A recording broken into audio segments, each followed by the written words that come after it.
What's up guys? Welcome dito sa ating YouTube channel, Alden J Adventures. Happy Saturday morning to everyone. So kung mapapansin ninyo, napakalinis at napakaaliwalas ng ating kapaligiran. So nandito tayo ngayon sa Pasuquin Public Plaza. So kung mapapansin ninyo, walang mga katao-tao. Ayan. Kasi ngayong Sabado guys ay pinagbabawal ang mga tao na lumabas. So istrikto ang ating munisipyo tungkol dito at ang ating mga kapulisan dahil sa tumitinding pagtaas ng mga kaso ng COVID-19. So tuwing Sabado guys ay walang naka-open na mga establishments para maiwasang lumabas ang mga tao. So ang mga lalabas lamang ay yung mga yung talagang napaka-importante ang gagawin sa labas guys, like for example yung mga pupunta sa bukid, yung bibili ng gamot. So naka-open ang drugstore. Yung public market closed din, mga sari-sari store naka-close, mga mini groceries close lahat yan guys, mga kainan lahat. At saka syempre itong ating bagong plaza, so close yan, pinagbabawal na pumunta dyan. So hindi ako lalabas dito sa sasakyan, baka ako ay matiketan. So keep safe everyone, manatili lamang tayo sa ating bahay.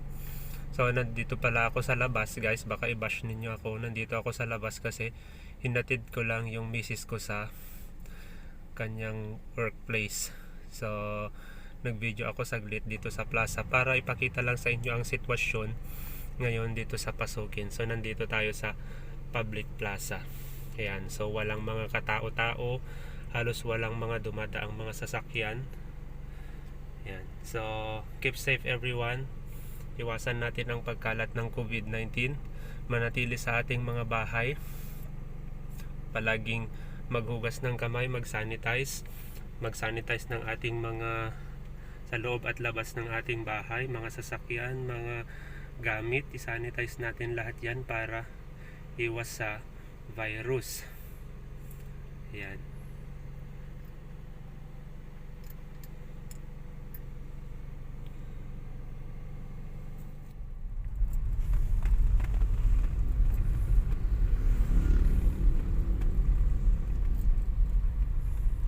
Guys, close lahat ng mga establishments.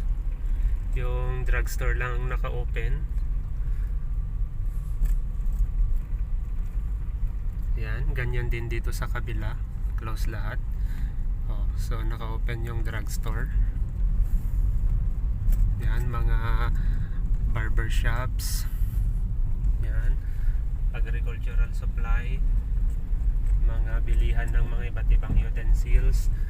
Yan, kainan, meat shop closed din. Yan, pati computer shop close lahat guys. Yan.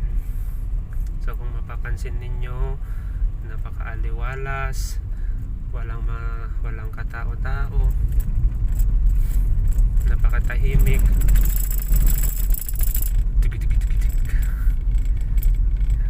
Nakabarikada yung mga iba't ibang exit points ng mga iba't ibang barangay. So meron lamang naka-open na entrance at saka exit na binabantayan ng mga barangay officials at ng mga tanod. Yan.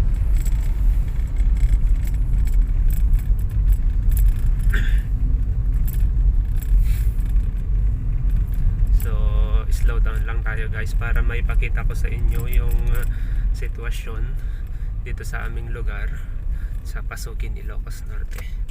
So papasok na tayo dito sa ating barangay. Yan, Poblacion 3. So alam na nila kung sino yung papasok na sasakyan. Yan, so nandiyan sila. meron silang ah,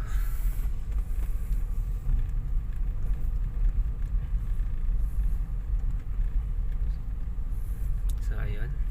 So kaninang lumabas tayo, nag-logbook tayo, so alam na nila na ako yung pumasok, so hindi na natin kailangang mag-logbook ulit para maiwasan yung pag physical contact sa kanila. So ayan.